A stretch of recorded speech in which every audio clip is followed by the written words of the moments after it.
গায়ের রংটা যেহেতু মাটির সঙ্গে ছিল, মাটির সঙ্গে ওটাই ছিল। ডালনা থেকে আজকে আমরা সকালবেলা ডালনা গেছিলাম, কলটা লাস্ট 2-3 দিন ধরে আসছিল। আমাদেরই গাজরে আগে থাকতো এক সময়, প্রভার নাম তার এই মামার বাড়িতে 2-1 দিন ধরে সাপ দেখা যাচ্ছিল, 2টো সাপ দেখা যাচ্ছিল, প্রচুর বাচ্চাও দেখা যাচ্ছিল। কোনো রকমভাবে আমরা যাই, আর যাওয়ার পর অনেক প্রায় 2 থেকে 3 ঘন্টার বেশি আমরা বাড়ির সমস্ত গর্ত খুঁড়ে একটা ফিমেল কোবরা আর সাথে একটা সাপের বাচ্চাও, কোবরা সাপের বাচ্চা, আমরা এটাকে রেস্কিউ করেছি। তো সেটাকে এখন আমরা এই কাছাকাছি একটু ছেড়ে দিচ্ছি অন্য কোনো জায়গাতে। তো আপনারা আমাদের পাশে থাকুন, এভাবে সহযোগিতা করুন যাতে আমরা আরও দূর দূরান্তে পৌঁছে যেতে পারি। খুলে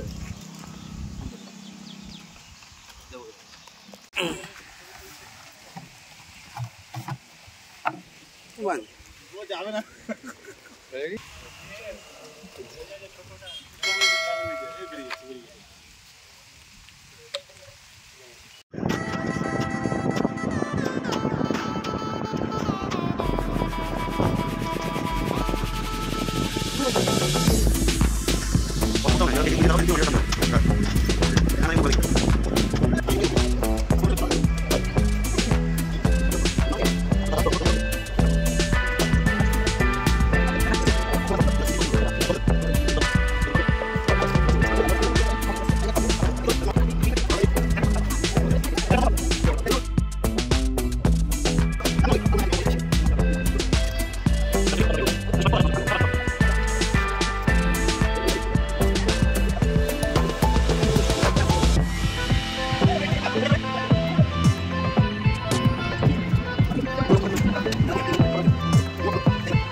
আরে ভাই কাজ সবাই কান্নাকাটি করছে, ব্যাপার কি?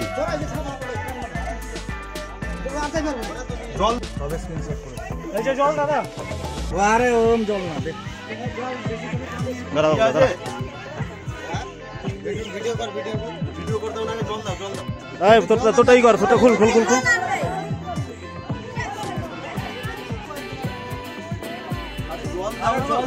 জল যাবে যে তো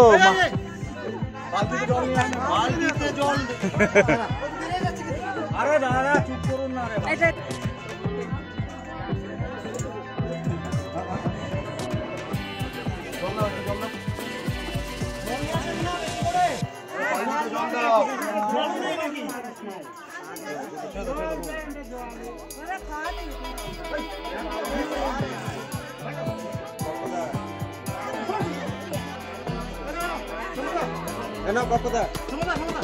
বেরিয়ে যাচ্ছে বেরিয়ে যাচ্ছে, সরেন না মগটা দাও, মগ দিন না,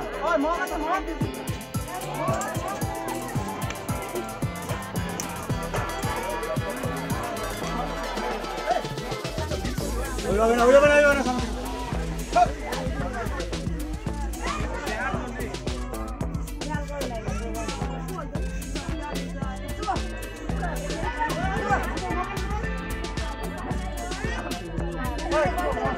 দোষে কাদামা খাই গেছে তো সাপটা পরিষ্কার করতে।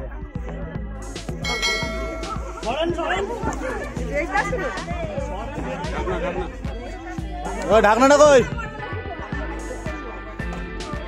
ওই ঘরে ওই যে পাশের ঘরটা, ঢাকনা এদিকে আছে,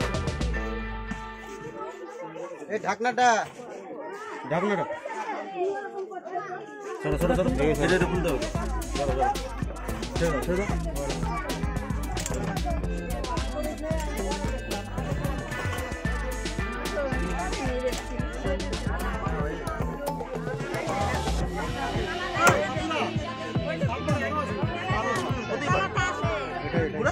গায়ের রংটা একটু মাটির সঙ্গে ছিল, মাটির সঙ্গে ওটাই ছিল, একটাই ছিল। একটা জায়গায় একটা সাপই থাকে, 10টা সাপ থাকে না। এই ডিম কেটেছিল, এটা ফিমেল সাপ আছে। আচ্ছা, আপনার নামটা একটু বলেন, ছোট মনে বাড়িটা আচ্ছা, কি হয়েছিল একটু প্রথম থেকে বলেন। ওর মধ্যে ছোট বাচ্চা দেখা গেছিল। কোন সাপের? আমরা ওটাকে মানে মারি দিছি, মারি দেওয়ার পরে রেস্কিউ টিমে ফোন করেছি। ওরা 2 দিন পরে এসে সাপটা ওইখানেই ছিল। তারপরে অনেক খোঁজাখুঁজির পরে পাইছে, তারপরে এখন আমরা নিয়ে যাচ্ছি। ঠিক আছে, অসংখ্য ধন্যবাদ। আপনারা মারেননি সাপটাকে, এটাই অনেক। বাচ্চাগুলো দেখতে পেলে আর মারবেন না। একটু কেউ আশেপাশে কেউ থাকলে বলবেন একটু একটা ওই বক্সে করে নিয়ে একটু দূর থেকে লাঠিতে করে ঢুকিয়ে দূরে একটু জঙ্গলে ছেড়ে দিন। ঠিক আছে।